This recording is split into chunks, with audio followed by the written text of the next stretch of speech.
Welcome to the Cantankerous Catholic with Joe Sixpack, the every Catholic guy. Listen to Joe tackle the really tough moral issues, current events, and politics from a Catholic perspective. Now here's Joe Sixpack, the every Catholic guy. Hello again, Sixpack family. Welcome back to the Cantankerous Catholic, episode 108.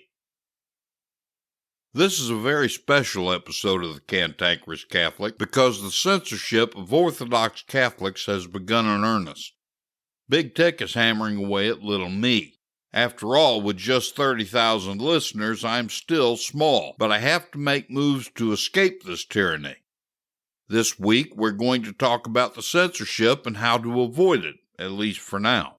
I'm also going to tell you how to avoid being tracked yourself so Big Tech can't deceive you. The issue of censorship for Orthodox Catholics and conservatives is probably more dangerous and destructive than you may realize if you're an average everyday Catholic in the pew. Because of the need for focus on this issue, this special episode won't have any of our regular segments. If you're one of my listeners who enjoy Catholic news notes, Catholic boot camp, Catholic quotes, and Catholic stories, I apologize for those segments not being included in this episode. But I really need for you to focus on the things you're about to hear, because our national existence as free Catholics and free American citizens hinges on it and your response to what you're about to hear.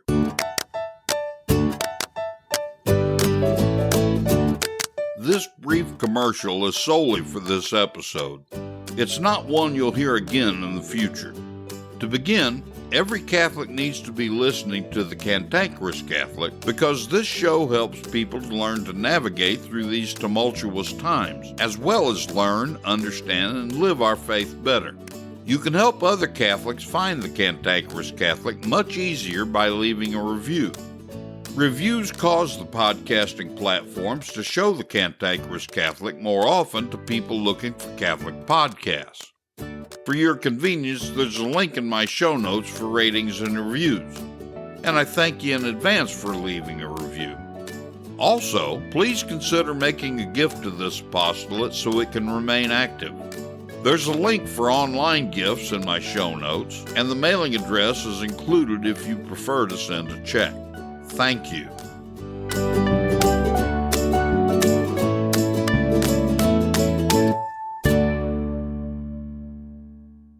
Censorship is very real to those of us who are on the front lines trying to get information out to you that the Marxists don't like. If you're merely a user of online media, such as this show or videos, you're probably not seeing anything that'll make you aware of the censorship. Google, YouTube, Apple, and other big tech are very subtle when manipulating the media user. So subtle, in fact, that you won't notice the censorship in your daily use of media. That's how it's designed to work. We media creators, on the other hand, see the censorship in a big way, and you need to know about it so you can support us. I'm not talking about financial support, although that's necessary.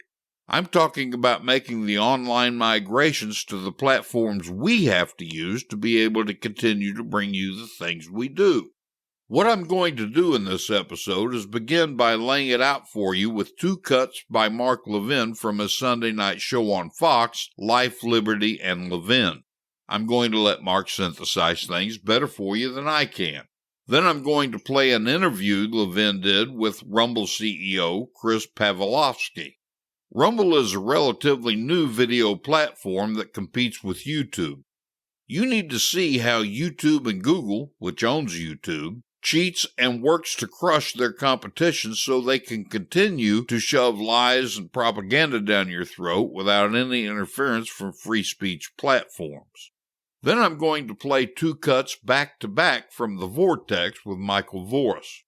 After we've heard Voris, I'm going to explain what Big Tech is doing to me and how I'm trying to escape their tyranny so I can continue to bring you the material that I bring to the table.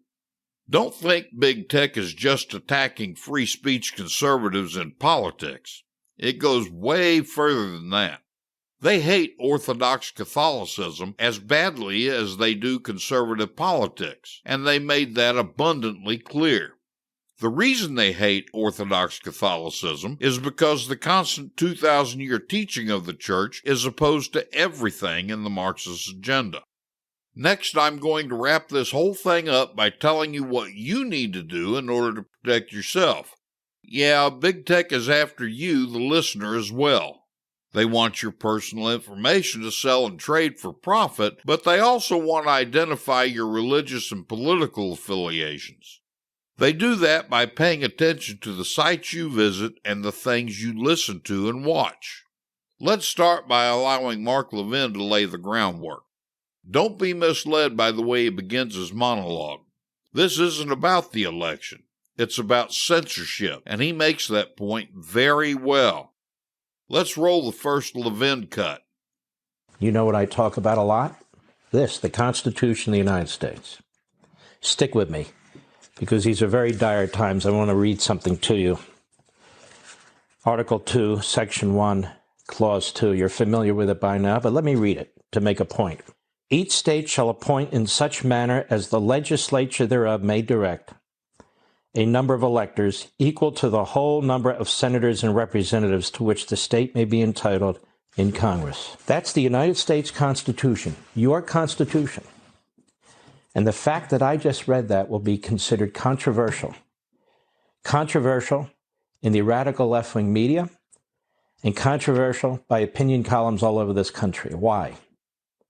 Because I dared to read to you a part of your Constitution that was violated on Election Day in at least 4 states: Pennsylvania, Michigan, Wisconsin, and Georgia. I'm not seeking to relitigate this election. I'm making a point. The state legislatures in those states need to fix the system. The courts, particularly the Supreme Court, need to bring us back to our Constitution. Now, the fact that I say that, and the fact that I might link to articles that talk about that, makes me controversial.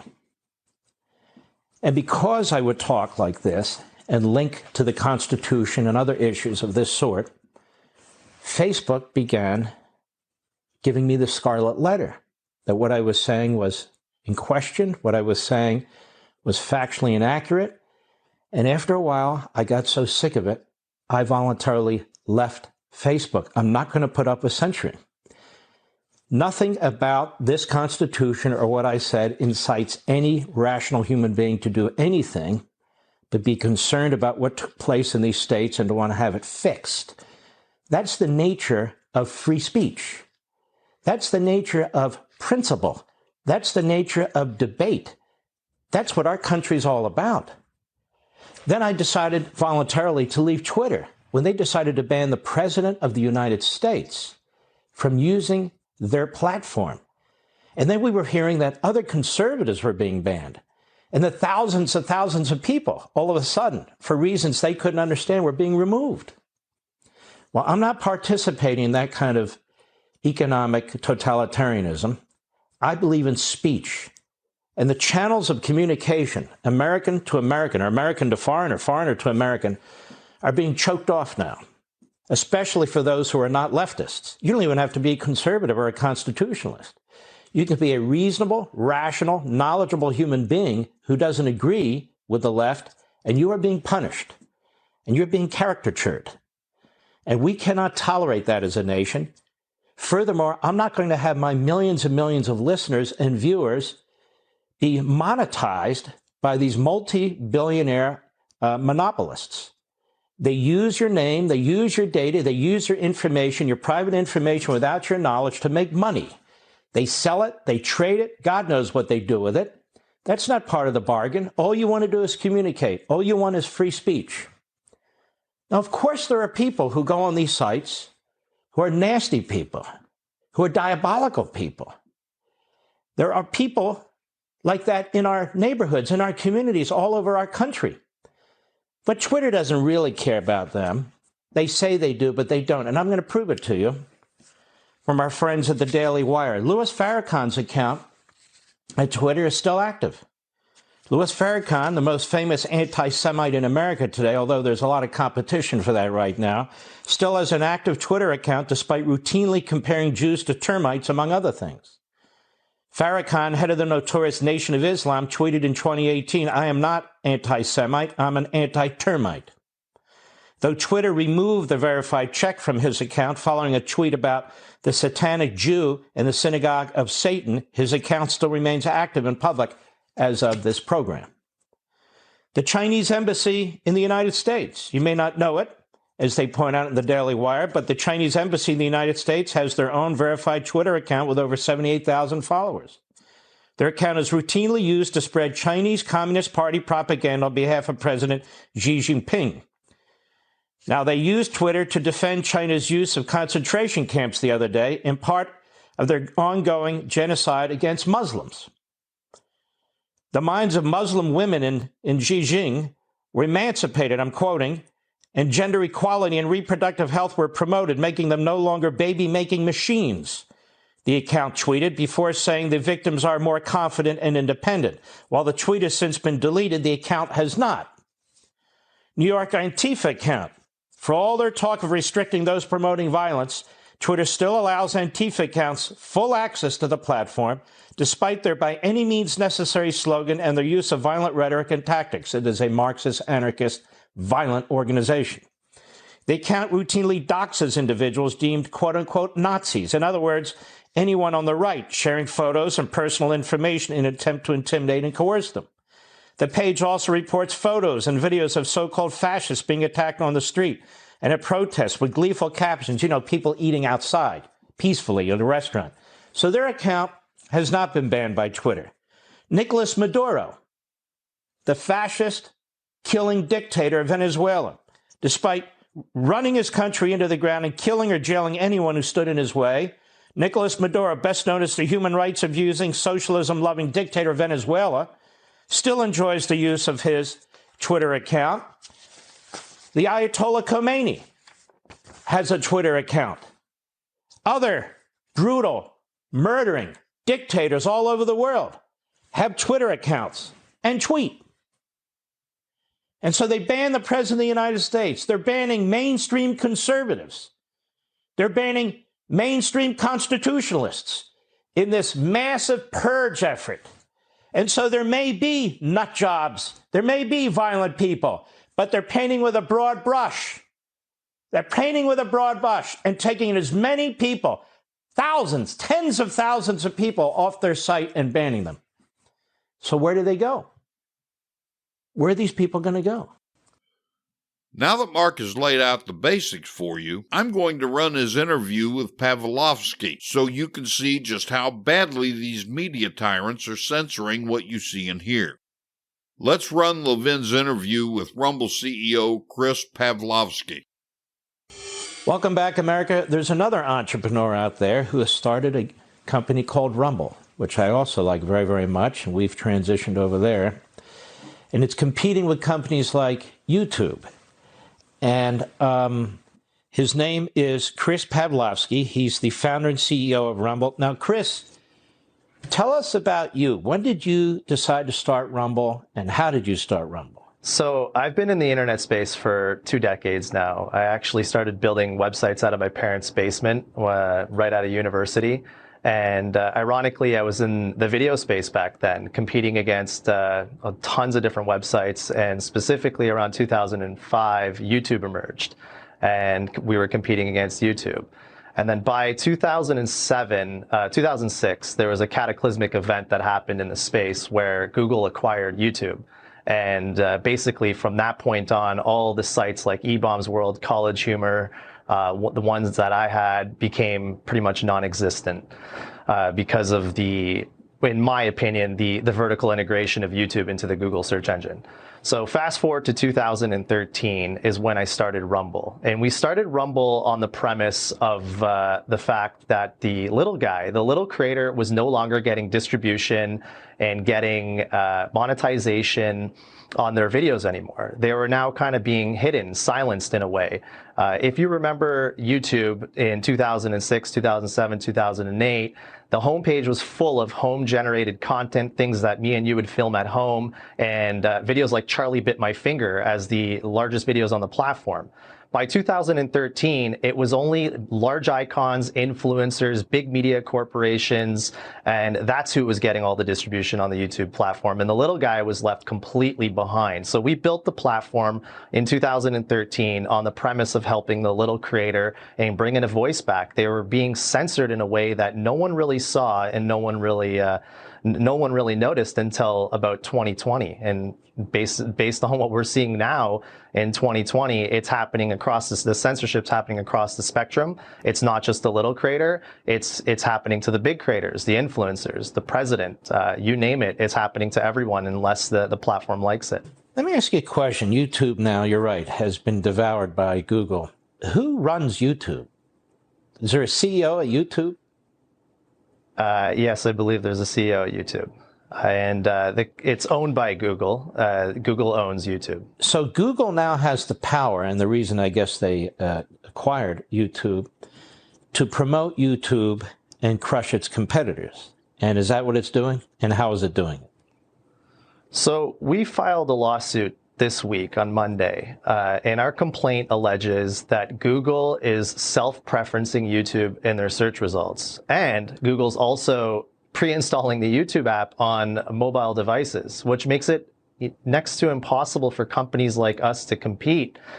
And in our complaint, we allege that, and we've chronicled evidence in our complaint that alleges that up to 9.3 billion visitors were redirected to YouTube instead of Rumble, which results in us losing over 100 million uploads, 100 million videos that creators could have brought to Rumble, and over $2 billion in damages. But the thing that's really upsetting, and it makes me really sad, is that, I was that guy that built websites out of my parents' basement. It's not just Rumble that's been injured here. It's every consumer that's getting injured here. It's every creator on Rumble that's getting injured. And it's every business and person that gets injured here because it's rigged. It's of my opinion that the search engine is completely rigged and no one even knows about it. We talk lots about, having free speech in the last year, but when you really look at it, another First Amendment violation is that it's being censored. You don't even know it. It's the search engine is being rigged in a way where you don't even know. If they're rigging against, cute cats and dogs, which is our complaint, they can be rigging it against anything from politics to the local bakery, to anybody who wants to be in that search engine and wants to list their business or wants to compete. They don't have a chance in this market if it's being rigged the way we allege. So Google, and I would say Twitter and Facebook and the rest of them, they give a public face where they say, come join us, come on our platforms, enjoy them. Oh, we got all kinds of videos, and you can have all kinds of speech, and you can have community discussion and links, and here we are promoting Americanism, really, free speech and entrepreneurship, while behind the scene they're crushing competition. They're crushing competition. Google is the 800-pound gorilla. It's actually a 1,000-pound gorilla because everybody goes into Google, or most people, to do their searches. And what they're doing in their searches is they're moving people to YouTube, away from Rumble, away from anybody else, pushing them into YouTube. So everybody goes to YouTube, and the user has no idea that they're being played this way, do they? Well, that's the key. It's of my opinion that this is happening. And that's the scariest part because no one has a clue that this is happening. Imagine you're going to Google, you're searching for something, and you're thinking that you're getting a free and fair search where everything is like lining up in the results the way a machine would line it up without any kind of bias or without any kind of tilting. But you look in our complaint, and one of the things we allege is that if you type in funny dogs on Rumble, because you're looking for funny dogs on Rumble, funny dog videos on Rumble, you're only going to get funny dog videos on YouTube. So how is that fair? How is it fair that they're indexing and listing only YouTube results when people are actually have the intent to go look for Rumble videos? That's totally unfair, and no one knows that this is happening. And I think this is why our complaint is super important, because it has evidence, in my opinion, that really I haven't seen anyone else have. We've chronicled this over 7 years. Over the last year, we put together evidence that, I think that I don't believe, and I can't say for certain, but I don't believe there's any complaint that has this type of evidence that shows this, that shows that where the traffic is going, shows the type of results that are being changed, how they're being changed, not just on Rumble, but on other sites too, because we can syndicate this to everywhere and we tested it. And it just shows how stacked it is. And that is like extremely scary, because everyone is under the assumption that everything is happening fairly when you're going to check facts or you're going to look for funny dogs. But in reality, in my opinion, and what we allege in the complaint, that's actually not happening. And that is super frightening, because lives are getting affected by that big time. Well, I just want to also extend to the CEO of Google, you're welcome to come on this program, the CEO of Apple, the CEO of any of these big tech companies. We would love to have you on this program next Sunday. You can come one, you can come all. I don't really care, but we'll give you a full hour discussion with me, myself, and I. Welcome back, and we are back with Chris Pavlovsky, the CEO and founder of Rumble, which seeks to be a competitor of YouTube, which has been gobbled up by Google, and Google doesn't want any competitors for YouTube. So, Chris, tell us the consequences of Google trying to basically push you out of the space, behind the scenes, where the customer and the consumer has no idea. How would you phrase that? What would you call that? So, there's been a lot of discussion about free speech, and one of the things I would like to, highlight is the censorship that's happening. And it's the censorship that is extremely scary, because it's the part that everyone thinks they had free speech for the last 7 years, last 10 years. They actually haven't had it. It's because, and the way I see it is, why it's so bad is because you think you have it when you don't have it, and that's really scary. Because take a look at this, for example. We have people that join Rumble on our platform, and they come on our platform. They've been on YouTube for over 4 years. One example, and they've amassed 10,000 subscribers on YouTube in the last 4 years. They join Rumble and they come onto the platform, and in 6 months they have over 500,000 subscribers. And now you got to ask yourself, how does that happen? How is it that a small platform like Rumble can grow a channel significantly larger than YouTube can? And the reason behind that is, one, is not because we're bigger, we're so small, not because we have better at AI, not because we have better suggested videos or worse suggested videos or a worse search engine or a better search engine. Something is happening behind the scenes that no one is seeing. And in the last year, everyone has been kind of worried about free speech. But imagine in the last 7 years being censored and thinking you had free speech. To sum up what your point, which I think is extremely important, there are things going on in the shadows that we don't know about. When, as you give an example, you have this massive YouTube platform that is promoted by this massive company, Google, and the customer has 10,000 followers. Then they come to this tiny little Rumble, your company, which does not have Google promoting, in fact has Google putting the brakes on it, and they jumped to 500,000. They had 10,000, now they have 500. Something is wrong, and you're right, with what's going on in the boardrooms and the executive rooms and the management rooms in Google, where that one individual or that one company had 10,000, now they have 500,000. It makes no sense whatsoever. You're exactly right, and I think the word censorship is the right word. These people are evil, to say the least. Rumble doesn't have the variety of videos of YouTube yet, but they will. They'll build their variety faster if you'll ignore YouTube and begin frequenting Rumble. When it comes to media conditions from a Catholic perspective, nobody says it better than Michael Voris. I'm going to run his two cuts back to back for you. Once you've heard from Michael, I'm going to come back and tell you what changes the Joe Sixpack, the Every Catholic Guy Apostolate is making. I'm going to tell you what Google, YouTube, and PayPal are doing to me right now. Then I'm going to share with you some of the things I think you should do to escape the big tech manipulation they've been doing to you, and without you probably even noticing it. Let's roll the 2 Vorus cuts now.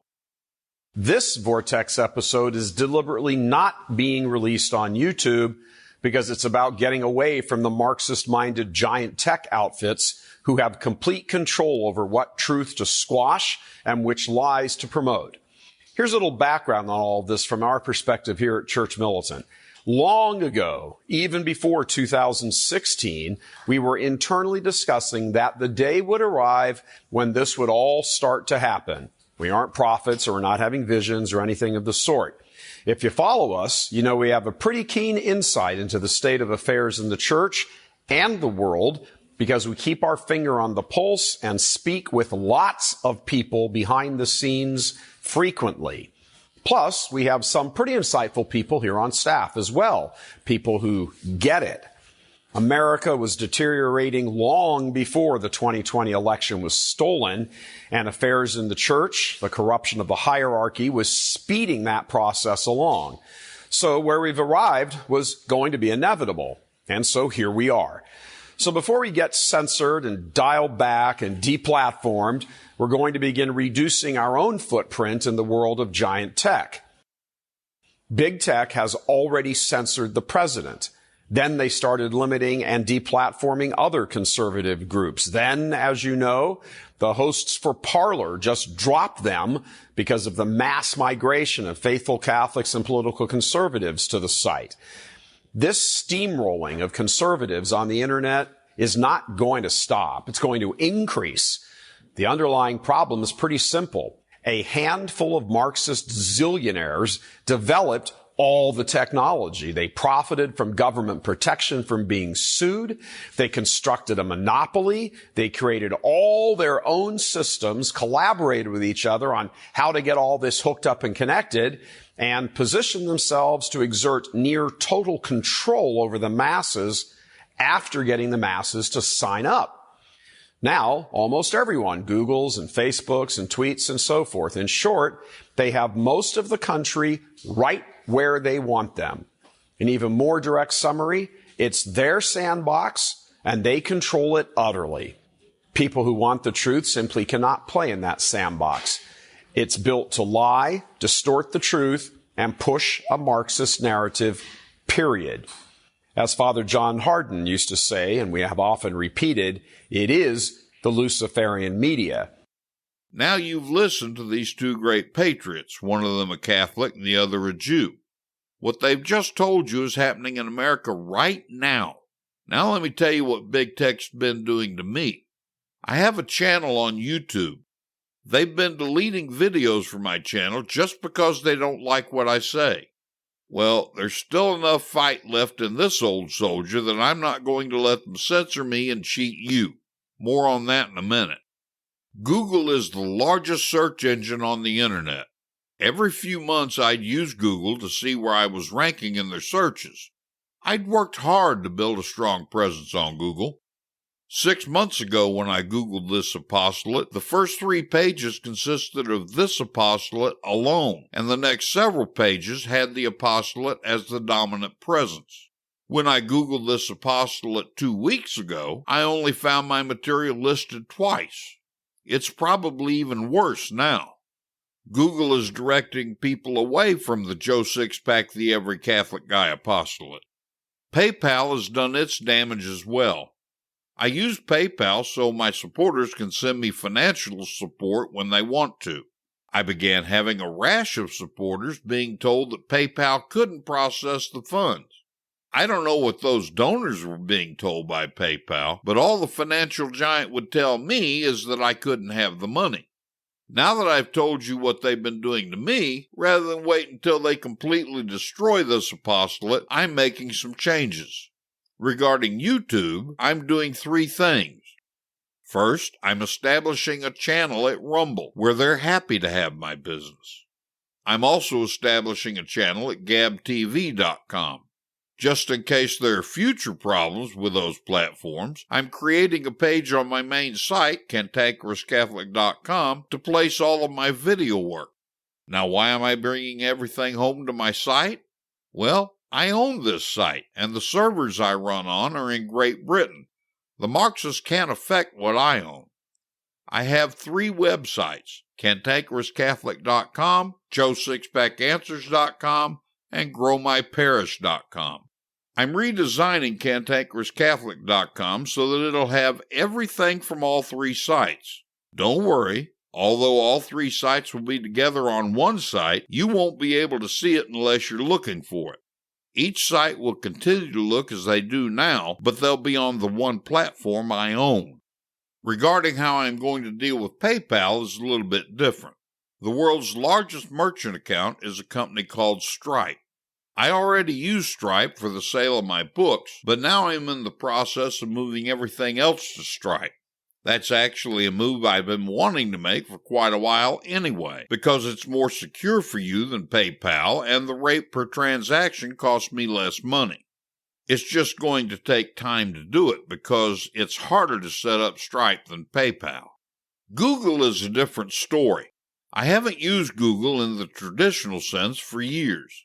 I use an extension that's available for any browser, so far as I know, called DuckDuckGo.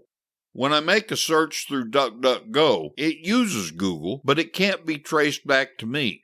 Google doesn't harvest any of my information because DuckDuckGo is searching Google for me. All of my searches remain private. I strongly recommend that you go to whatever extension store your browser has and download DuckDuckGo onto your own browser. Protect your privacy. Google has absolutely no idea what I've searched for in my history, and they can't read what I'm reading. I'm making moves on social media, too. I saw the trend on Facebook and Twitter, so I completely got rid of those accounts. I'd initially switched over to Parler, but then Amazon shut them down. I still maintain an account there because they expect to be back up and running by the end of the month, but I'm not putting all of my eggs in one basket. I've also opened an account at Gab.com. Gab is a lot like Twitter, but better. You're told going in that they believe in free speech rights and won't infringe on your rights. So Gab is my new social media home. Obviously, I want all of the Sixpack family to begin using Rumble, Gab, and Gab TV, but that doesn't address how you're protected. Well, I've already told you about DuckDuckGo, and I can't recommend that too strongly. You really need to get that extension for your browser. Another thing you can do is sign up for a high-speed VPN, or virtual private network. For those of you who don't know what a VPN is or does, let me explain it for you as simply as possible. When you switch on a VPN, it sends your web traffic through an encrypted tunnel to a server controlled by the VPN company. From there, it exits onto the web as normal. If you make sure to only connect with websites secured with the HTTPS instead of just HTTP, your data will continue to be encrypted even after it leaves the VPN. That sounds simple and maybe even superfluous, but it can have profound effects on your privacy. Think about it this way. If your car pulls out of your driveway, someone can follow you and see where you're going, how long you're at your destination, and when you're coming back. They might even be able to peek inside your car to learn more about you. With a VPN, it's as if you drive from your house into an underground tunnel, then into a closed parking garage, switch to a different car, and drive out. No one who was originally following you knows where you went. That's what a VPN does. I'll include a link about them from PC Magazine in my show notes. Here's the bottom line. Censorship and manipulation from big tech isn't going to end. It's only going to get worse. They're forcing us to live like internet cave dwellers, but I'd rather be a caveman than an extinct man. This has been the Cantankerous Catholic with Joe Sixpack, the Every Catholic Guy.